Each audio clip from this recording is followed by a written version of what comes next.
ज्या तपासाला आठवडा लागला असता, 5 दिवस लागले असते, त्यापेक्षा जास्तही वेळ लागला असता, तोच तपास अवघ्या 10 ते 15 मिनिटात झाला आणि आरोपीचा शोध लागला।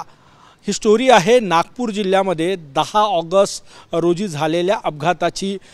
एक देशभर त्या अपघाताची चर्चा झाली, कारण की अमित यादव या व्यक्तीने त्याच्या पत्नीचा मृतदेह बाईकवर घेऊन ते नागपुरात आले। तो व्हिडिओ व्हायरल झाला आणि त्यानंतर त्या अपघाताची तीव्रता सगळ्यांच्या लक्षात आली, टीकाही झाली। परंतु या सगळ्या प्रकरणामध्ये सगळ्यात मोठं चॅलेंज होतं की ज्या ट्रकनं त्या अमित यादव यांच्या दुचाकीला धडक दिली, ज्यामध्ये त्यांच्या पत्नीचा मृत्यू झाला आणि त्यानंतर त्यांना आपल्या पत्नीचा मृतदेह बाईकवर घेऊन नागपूर जिल्ह्यातील कोराडी शहरात यावं लागलं, आपल्या घरी यावं लागलं। त्या संपूर्ण प्रकरणात आरोपीचा शोध घेण्यासाठी नागपूर ग्रामीण पोलीस अधीक्षक हर्ष पोद्दार आणि देवलापार पोलिसांनी आर्टिफिशियल इंटेलिजन्सची मदत घेतली। झालं असं की अमित यादव फार काही सांगू शकत नव्हते की कुठल्या ट्रकनं धडक दिली, फक्त त्यांनी माहिती सांगितली की ज्या ट्रकनं धडक दिली त्यावर लाल रंगाच्या पट्ट्या होत्या। त्यानंतर मग आर्टिफिशियल इंटेलिजन्सची मदत घेण्यात आली आणि नागपूर ग्रामीण पोलिसांनी 3 टोल नाक्यावरचे तब्बल 12 तासाचे फुटेज गोळा केले, CCTV फुटेज गोळा केले आणि त्यानंतर AI टूलच्या मार्वल ने त्याचं ॲनालिसिस सुरू झालं।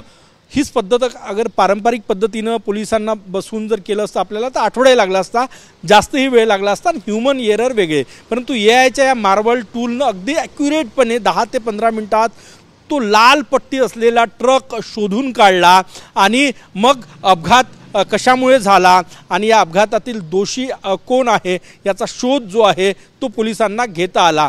2 गोष्टी, एकतर AIच्या मार्वल टूलच्या माध्यमातून लाल पट्टी असलेले ट्रक्स कुठले आहे याचा CCTV तपासण्यात आलं आणि 3ही टोल नाक्यावरचे ते CCTV तपासण्यात आलं आणि त्यात काही ट्रक्स जे आहे त्याचे फुटेज जे आहे ते AIच्या मदतीनं वेगळे करण्यात आले।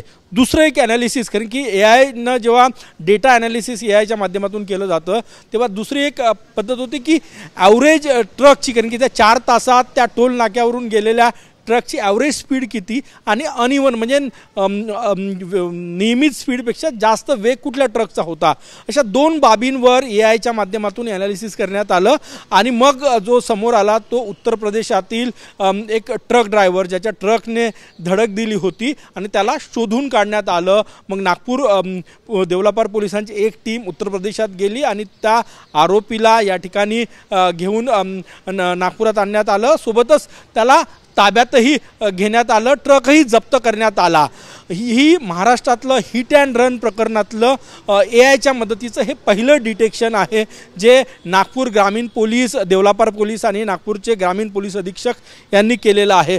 मोठं यश। AIची मोठी मदत गुन्हेगारांना पकडण्यासाठी वेगवेगळ्या गुन्ह्यांमध्ये होत असते, पण जेव्हा डेटा ॲनालिसिसचा हे होतो किंवा वेगवेगळे फुटेज ॲनालिसिस करण्याची बाब येते तेव्हा याची विशेष मदत पोलिसांना होते आणि असेच जवळपास 12 तासाचं CCTV फुटेज ॲनालिसिस करून त्या ट्रकचा शोध घेतला आणि त्यानंतर 700 किलोमीटर लांब जाऊन नागपूर पोलिसांनी त्या आरोपीला आणून अटक केलेली आहे। AI तंत्रज्ञान प्रत्येक क्षेत्रामध्ये आमूलाग्र बदल करतायत, क्रांतिकारी ठरतायत। पोलिसांना तपास करतानाही त्याची मोठी मदत जी आहे ती या ठिकाणी होत आहे आणि हे सिद्ध झालं नागपुरातील या प्रकरणानं। AIच्या मदतीनं आरोपीचा शोध घेण्यात आला आणि ज्या कामाला आठवडा लागला असता ते 10 ते 15 मिनिटात झालं आणि आरोपीचा शोध लागला।